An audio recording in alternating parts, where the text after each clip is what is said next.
Ассаламу алейкум, урматтуу мусулман бир туугандар. Мындай жакшы бир природанын астында мен сиздерге бир нече аят хадистерди айтып берейин. Өзү негизи аят хадистерди көп эле айтабыз, бирок аны көбүнчө укпай койтасыздар да. Ошого мындай природаны көргөнчө хадис айтайлы. Өзү негизи хадис аят укканча ошол природаны көрүш керек эле, бирок тилекке каршы азыр ушунчалык мусулмандарыбыз бечел болуп кеттик. Аллахтын өкүмүнөн алыс болуп кеттик. Биздин айткан аяттар жетпей атат сиздерге.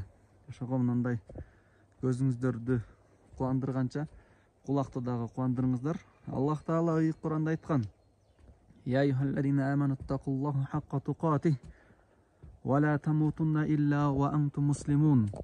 Эй Аллага иман келтиргендер, силер Аллах Тааладан чындап корккула. Жасалма түрүндө, актер түрүндө эмес, чындап корккула. Жана Аллахка моюн сунган абалда гана өлгүлө, ошол убакта жашап өлгүлө деп. Мен айтайын дегеним, мына жай мезгили келди. Кудайга шүгүр, Аллах Таала бизге рызкыны кеңчилик кылып берди. Эс алыш керек, дем алыш керек деп көлгө, башка жактарга ойногон барып келатасыздар. Мына сезон башталды көлдүнчү. Бирок ушу көлдө деле мусулман болгула. Ол жерде капыр мамлекеттерден келгендерге теңелбегиле, майкачан жана айтканга да эме койт, туура эмес кийимдерди кийгенге. Аялдарыңарды окшоштурбай эле койгула. Мүмкүн болсо баягындай пансионаттар бар, эч ким барбаган. Баасы кымбат, бирок аялдар өзүнчө болгон. Ошолорду тандап жүрүп ошол жерде эс алдырыңыздар. Анткени көлгө келгенде баардыгыңыздар ивансыздар дагы. Анан кайра барганда өз элге иман болуп каласыздар да.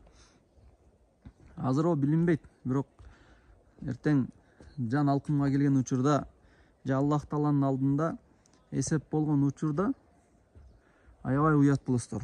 Аллах Таала ыйык Куранда эң акыркы аят, Курандагы эң акыркы аят, Бакара сүрөсүнүн 184-аяты: "Ваттаку яуман туржауна фихи илаллах, сумма туаффа куллу нафсин ма касабат ва хум ла юзламун." Силер Аллахка кайтарыла турган күндөн, кыямат күндөн корккула. Ал күндө бардык иш-аракеттердин, жакшыбы, жаманбы иштердин бардыгынын сыйлыгы, жазасы толук түрдө берилет. Аллахтын өзүнө кайтарыласыңар деп. Азыр Аллах Таала бизди бир аз боштондукка койду. Мынакей сыноо дүйнөсүндө өзүңөр тандагыла депчи. Ошондо тайраңдап кетпейли.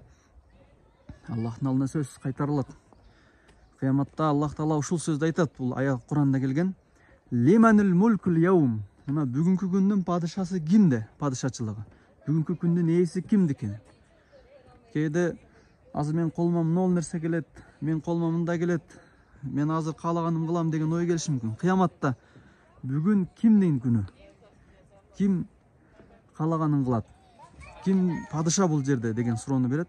Ал яума лиллахил вахидил кахар. Бүгүн жалгыз болгон, өтө ачуусу бар болгон Аллах Тааланыкы деп. Ошондуктан урматтуу туугандар, мындай Аллах Тааланын бизге берген таза табияты, чоң бир неаматы бизге, чоң канимет. Ушуну шүгүр биргизели. Шүгүр деген сөз алхамдулилля деп айтыш эмес, Аллах Тааланын буйругуна жараша ибадаттарды аткарыш. Маке. Шүгүр кылуу деген сөздү билесиздер. Шүгүр кылуу деген биринчи тил менен алхамдулилля, Аллага мактоолор болсун, Кудайга шүгүр деп айтыш. Ал эми дене мүчө менен айтылган шүгүр. Аллах эмнени буйруса ошону аткарыш. Намазды буйруду, намазды аткарыш.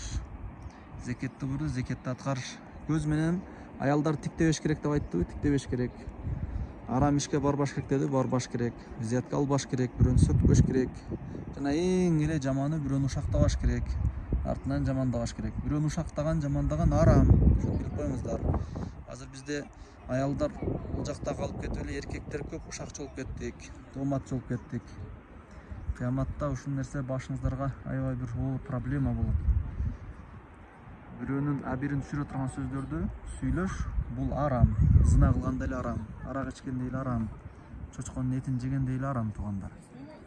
Кечиресиздер, мындай жакшы бир табиятта сиздерди сонун булгузбастан кулагыңыздарга катып айтуу сөздөр айтылды. Антпесек болбой калды. Анткени бейиш тууралуу, дүйнө неамат тууралуу жакшы айтылган сөздөрдү укпай коюп атасыздар дагы. же биз өзү ушул нерсени жакшы көрөбүзбү? Катуу айткан сиздер аябай жакшы көрөт экенсиздер. Же молдолор бардыгы катуу айтат деп катууну жакшы көрөсүздөрбү? Ушундай бир катуураак айтылган сөз тезирээк элге жетет дагы. Эмнегедир кыяматта биз үчүн Аллах Таала даярдап койгон неаматтар тууралуу, диндеги биздин тартибибиз тууралуу, кайсы бир эс алган барган убакта кандай түрдө эс алыш керек, шариаттын жолдорун айтсак, жумшак түрдө. Аны эч ким укпай коет экен. Ошого иншалла толук мусулман болойлу. Эс алганда дагы, үйдө дагы, той кылганда дагы, өлүм болгондо деле, мечитте деле, сыртта деле бир түрдө болойлу. Аллах Таала баарыбыздын өмүрүбүзгө тынччылык жана береке берсин. Жакшы сөздөрдү уга турган жана уккан сөздөрдү иш жүзүнө ашыра турган күндөрдөн кылмасын. Иншалла биз дайым сиздер менен Шариат медиа каналына кирип окуп, сабактарга катышыңыздар. Жакын жер болсо мечитибизге келип сабакка катышыңыздар.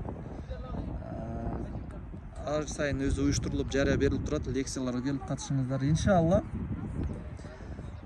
биздин ахиретибиз үчүн пайда болгон сабактарды сиздер үчүн пайгамбарыбыздын бөлүп кеткен аманаттарын, мурастарын таркатып берели деп жүрөбүз. Алыңыздар. Бесплатный таркатабыз. Аллах Тааланын аят хадистерин сиздерге жеткирүү биз үчүн аябай бир сүйүнүчтүү нерсе. Сиздер дагы бир аракет кылыңыздар. Аллах разы болсун. Ассаламу алейкум ва рахматуллахи ва баракатух.